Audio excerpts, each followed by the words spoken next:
The Secret Diary of Cameron Baum. Monday Cont. It is 2 minutes since I informed John and his mother of the damage sustained by my fuel cell, and that in 51 minutes it will reach critical mass, and I will explode. There must be something we can do, John insists. What about Cameron subprime? Couldn't we swap her fuel cell for yours? In theory, yes, but it will take too long to travel to the desert, and you would still face the problem of the leaking radiation when you tried to make the swap. We can't just stand by and let you explode. 49 minutes and counting. Sarah Connor asks, how big will the explosion be? Freaking big. How far is a safe distance? I do the calculations. At least a quarter mile. She nods. John, we need to leave, pack up your things, and fetch the dog. We'll take both vehicles. John holds his head in his hands. This is my fault, he says in an anguished tone of voice. Cameron was right. We should have left immediately. Of course those things check all the media outlets. What was I thinking? We need to leave. An explosion that size will be noticed. No, it can't end like this. I won't let it. John, be reasonable. There's nothing anyone can do. No, you're wrong. I've got an idea. John runs out of the house. Sarah Connor sighs wearily and begins packing. She deliberately avoids looking at me. 39 minutes and counting. John returns 5 minutes later. He has several sheets of lead in his arms. They were protecting the chimney up on the roof, he explains. I can fashion a shield from them to protect against the radiation. I can save you. His mother looks at me. Will that work? In theory, lead will stop the majority of harmful radiation. In theory, you don't know for sure. I have never exploded before. John makes an upright screen of lead sheet with holes cut for arms and a slit to see through. He makes gauntlets out of the rest to wrap around his arms. Sarah Connor frowns but makes no move to stop him. She glances frequently at her watch. I can tell her time if she asks. 32 minutes until I go boom. Okay, this is what we'll do, John announces. I'll stay and fix Cameron. Mom, you take Snowy in the SUV and get to a safe distance. I'll call on the cells when I'm done. No. No, Mom, it'll work, I swear, trust me. You're too valuable to risk this way. The entire future of our species might rest on you. I won't let Cameron explode. I know you won't, she smiles sadly. That's why I'll do it. I'll stay behind and fix her. Mom, the cancer. I know. Maybe this is how it's meant to be. Maybe she's more important to the future than I am. She certainly seems to mean more to you than I do. That's not true. No, she's your girlfriend, isn't she? She's the one you've been sleeping with, not Ramona. John nods. How long have you known? Since you brought Ramona home to meet me. An attractive girl, just not your type at all. Maybe I don't have a type. And the way you acted when she was there, on tenterhooks, like you didn't know how she'd act or what she'd say next. You barely touched her. It was as if she was a complete stranger. I knew something was wrong. What did you do? Offer her $100 to pose as your girlfriend? Try 500 and double that for the lunch. He smiles ruefully. At least I've saved that. Why didn't you say something? I was waiting for you to have the courage to tell me the truth. I'm sorry, it's just strange. I love a machine. A machine I sent back from the future to protect me. It's not your normal boy meets girl. I just want you to be happy and safe. Speaking of safe, I remind them, 25 minutes until I explode. No biggie. John places Snowy in the SUV, then comes back to say goodbye. Go, Sarah Connor insists. We'll see you soon. No one's exploding on my watch. I love you both so very much. You have no idea. Sarah Connor waits until she hears the SUV's engine start up and move away down the stony road. Then she turns to me. Let's get started. I remove my shirt and the tattered remnants of my bra. I use a knife to cut a T-shaped incision in my pseudo-flesh, which I then peel back, revealing the damage to my fuel cell. Okay, I see it, Sarah Connor declares from behind her lead shield.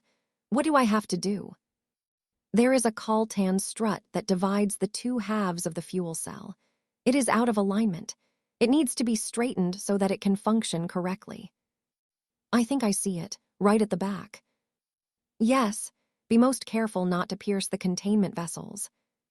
What happens if I do? Critical mass will be hastened. By how much? You will have less than 10 seconds to get clear before I detonate. I see. 10 seconds to go half a mile. Basically, I'm dead. How long do I have now? 19 minutes and 15 seconds. She gets to work. I can't see or feel the pliers as she attempts to follow my instructions. I will have to hope she has steady hands. I think it's working. How are we doing for time? 9 minutes and 3 seconds. Come on, it's so stiff. You're a tough little bitch and no mistake. Thank you. It wasn't a compliment. Oh, then I rescind my thank you. The tiny flashing red icon in my HUD suddenly turns amber then green. You have succeeded, I announce. I am no longer in danger of exploding. And the radiation leak. Sealed. How much time did I have left?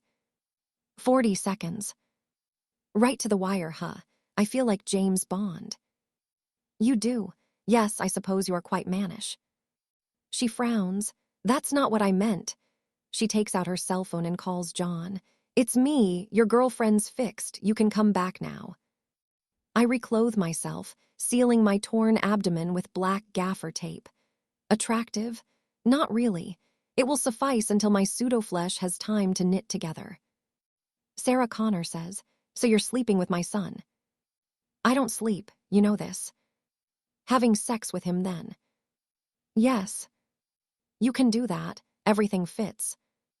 Apparently, though occasionally when he becomes too excited. Stop, I don't want to know. Then why ask? At least I don't have to worry about the pitter-patter of tiny feet. No, I agree.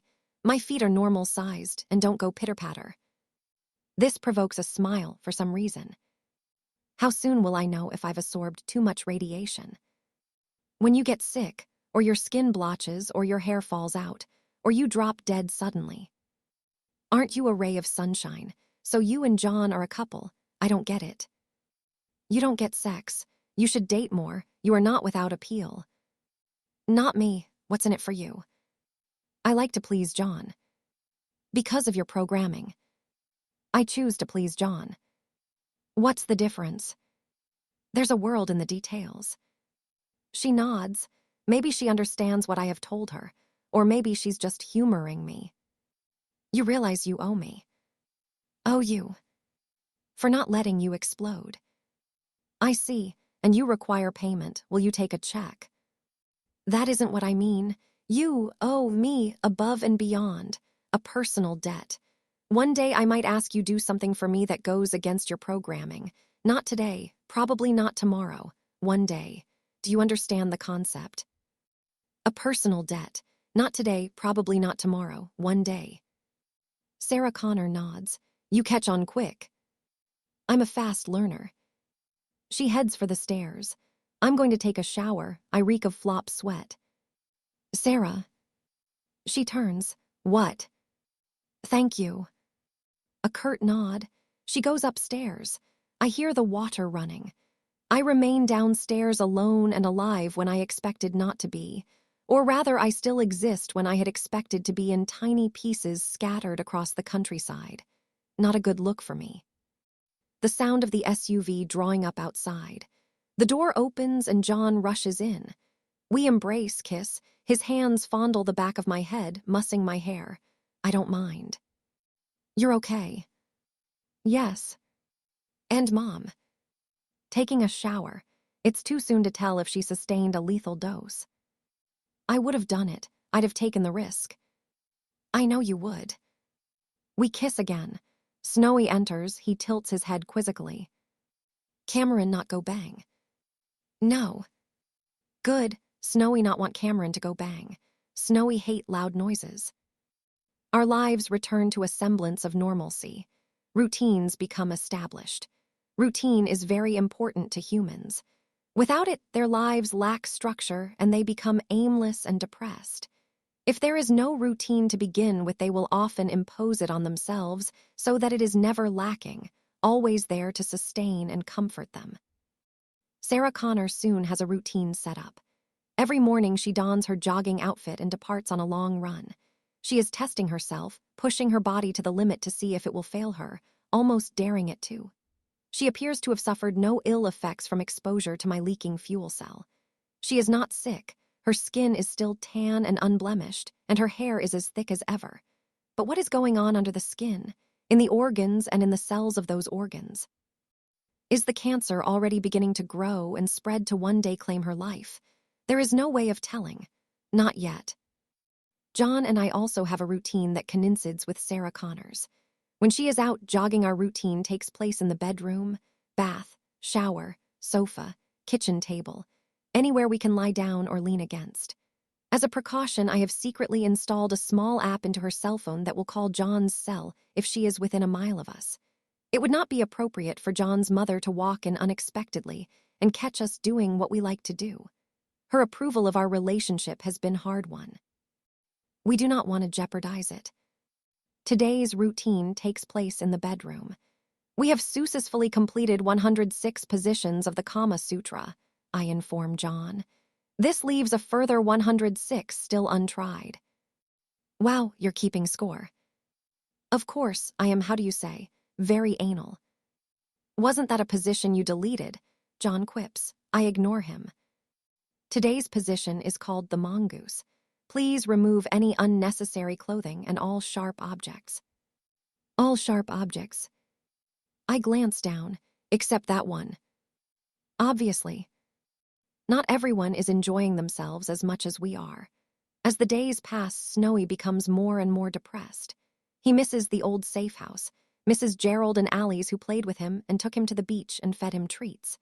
He also misses the female dog who lived opposite and for whom he would prance and pose and generally show off.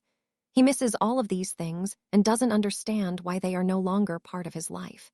It is hard to explain why this has to be the case. Woof woof. John glances at his iPhone screen. These words appear. Snowy go home today. This is home, fella. Snowy miss Gerald and Allie's.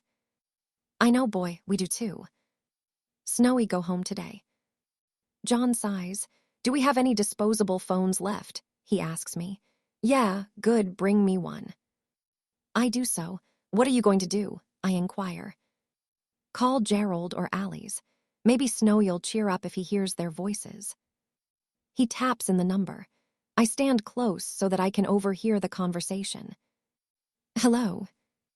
Gerald. The one and only. Who's this? John from next door. John, geez, man, where you at? The cops are swarming all over your house. They're saying your mom iced some dude named Miles Dyson. That's a lie. Mom never killed anyone. That's what I said. Crazy. Are the cops there now? Yeah, there's a squad car outside 24/7. No one goes in without their say-so. Let's go. Gerald's voice is abruptly cut off. Silence, then a click followed by another man's voice, older and more authoritative, someone used to issuing orders and having them obeyed. John Connor, I presume. Who is this? Never mind who I am. We want the girl, John. Cameron Phillips or Baum or whatever she's calling herself these days. Be a good little boy and hand her over. Go to hell. Be reasonable, John. You haven't committed any major felonies. Hand her over and you get to live a normal life. No more running and hiding. Go to college and do all the stuff kids your age do. Drink and screw girls and all the rest of it. Hell, I'll even throw in an amnesty for your mom. Mom didn't kill anyone. Then let her come forward and prove her innocence. John stays silent. I thought so. Think of your country, John. The United States can afford to let that technology fall into the hands of our enemies.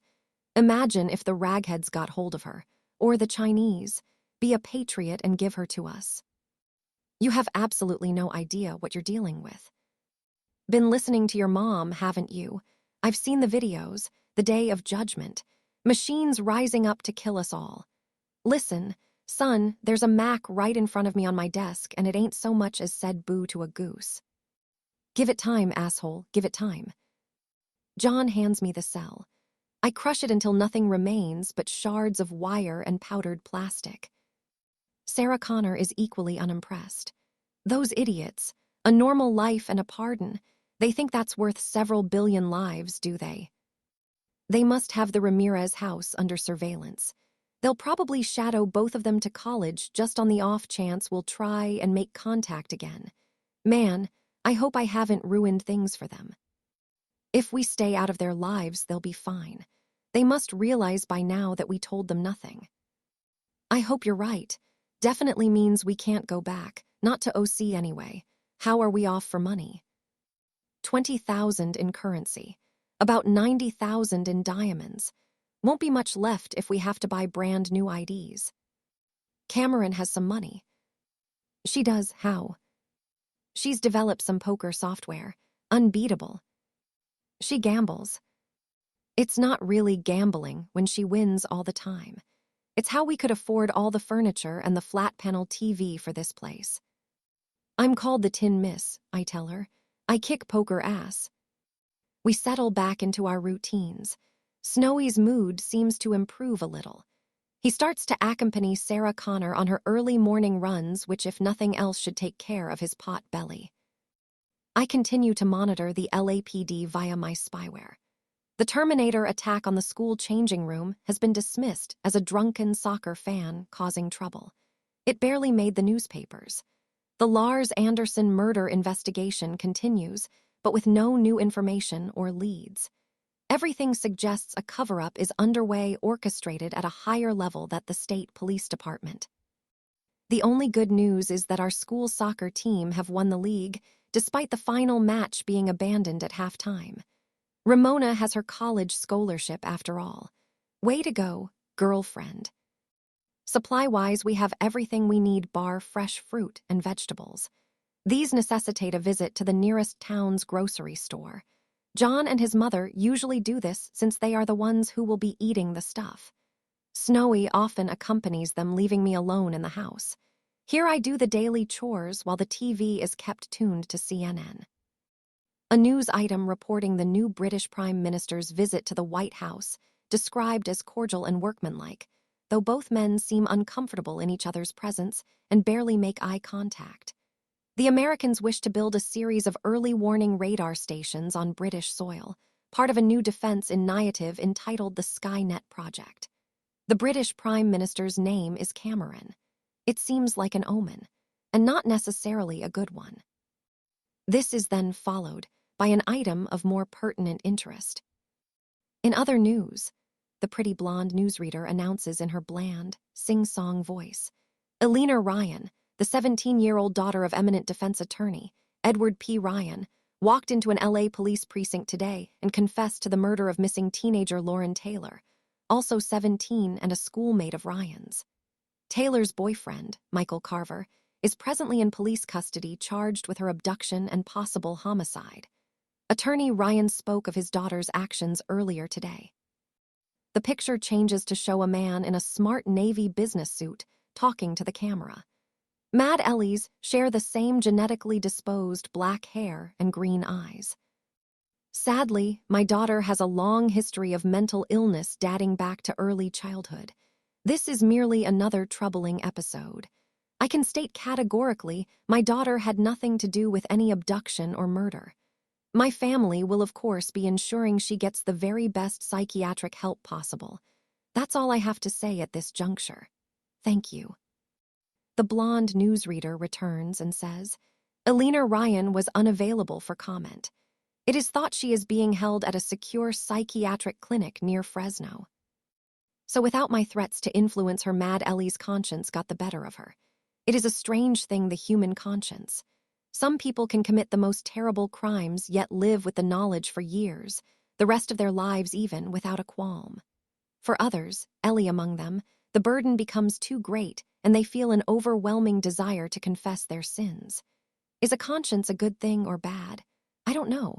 I require more data to form a consensus. However, Ellie's confession could well be bad news for us.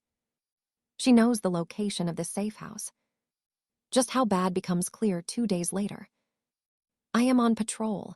It is early morning, first light. In the treetops of a distant woodland, some roosting birds are disturbed and take flight. Odd. What should cause them to do so on such a calm day? I utilize the zoom function of my optic sensors. There, beneath the tree canopy, are men in camouflage uniforms moving silently through the undergrowth.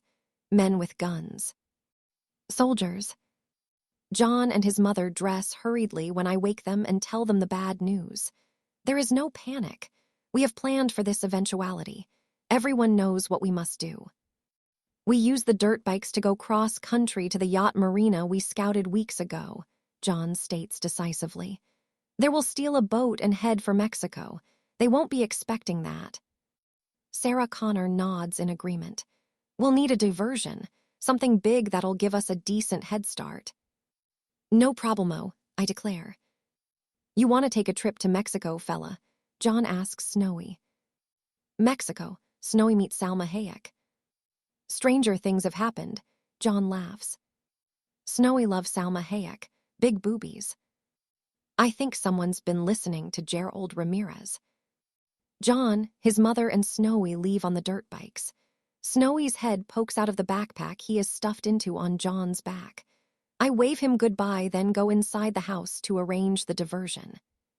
10 minutes later, an armored troop carrier drives up the stony road towards the house. I allow it to go halfway, then trigger the mines I have laid under the road's surface. The troop carrier catches fire. The rear doors open, and the soldiers inside leap out and run for cover lest they get burned alive. I take an Uzi in each hand and open fire, mostly short bursts at the ground in front of the fleeing men, careful not to hit any of them. One day they will be part of the human resistance and allies against Skynet. John, Sarah, cease fire and listen to me. A voice amplified via a megaphone, the same voice from the hijacked telephone conversation. I eject the spent Uzi cartridges and slot home fresh ones.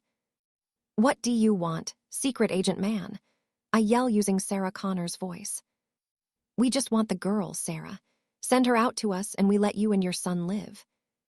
I don't believe you. You have no choice, Sarah.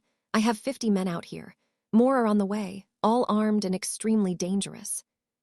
I'm pretty dangerous myself, I reply and open fire again. The soldiers take cover behind the hedgerows.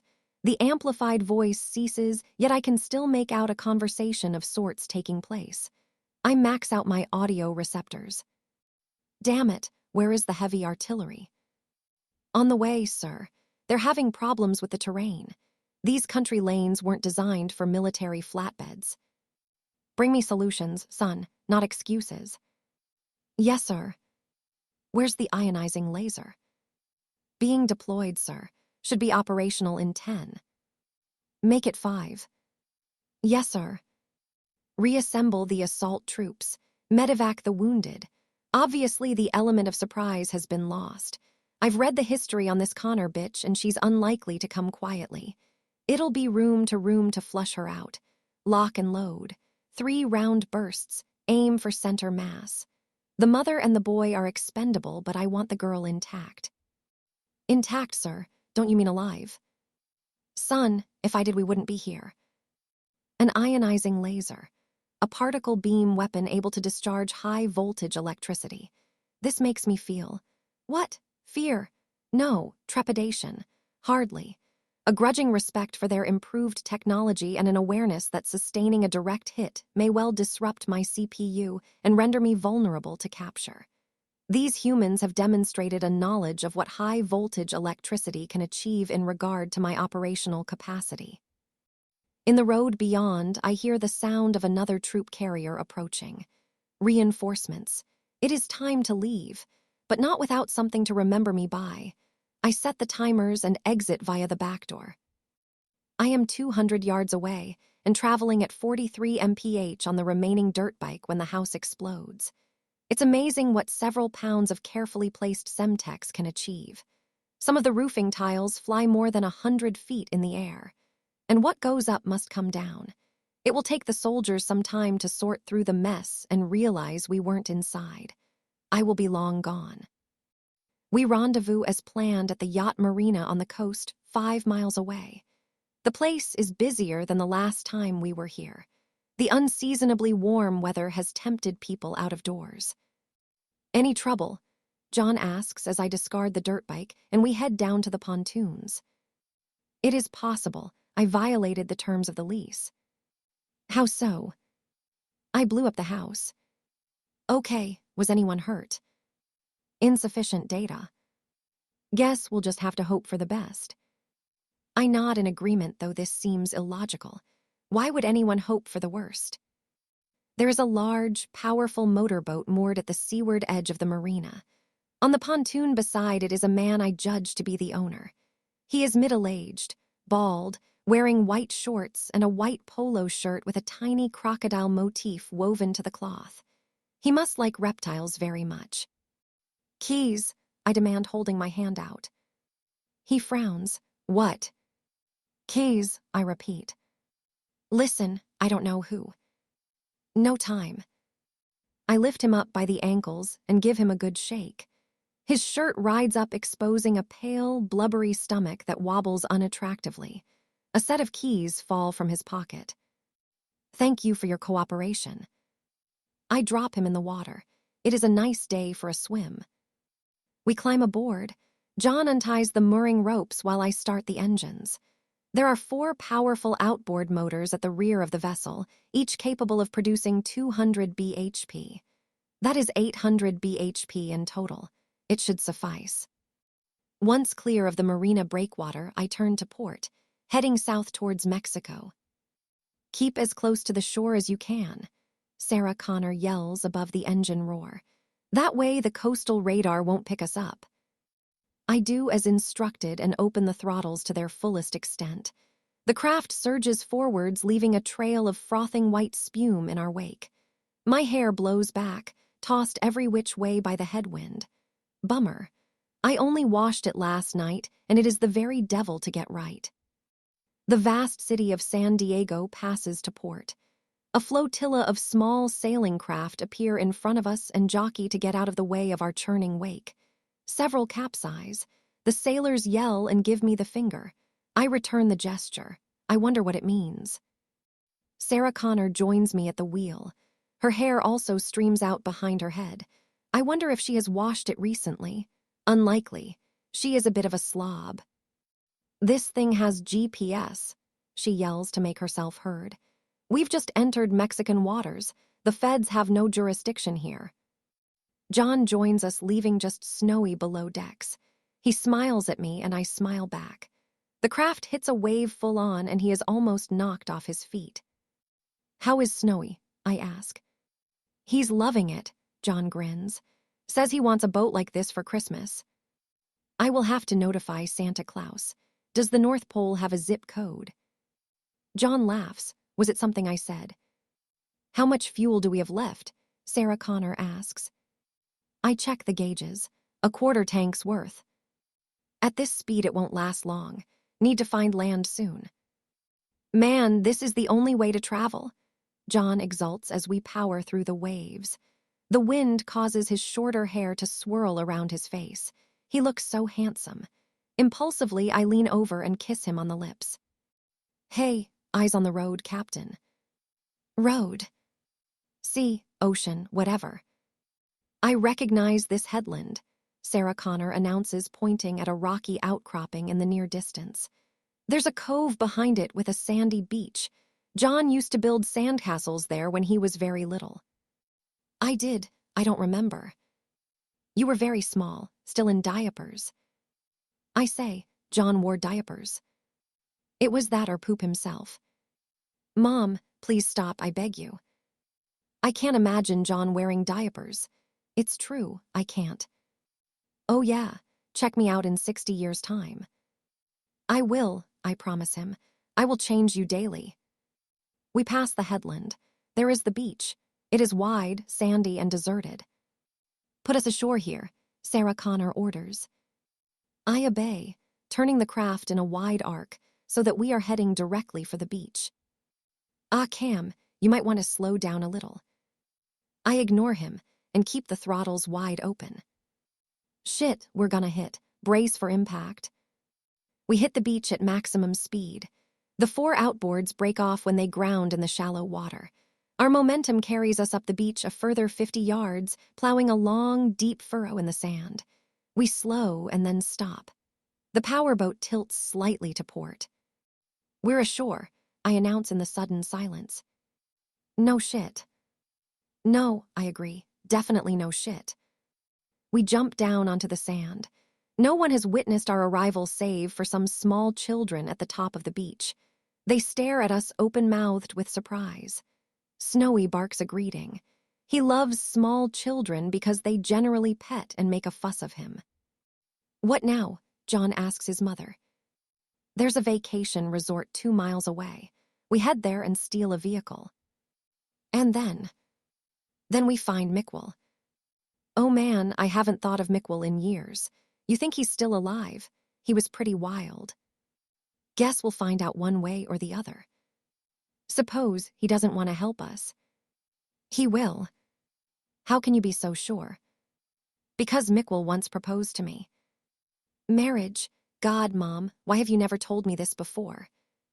Sarah Connor smirks in my direction. You two aren't the only ones with secrets.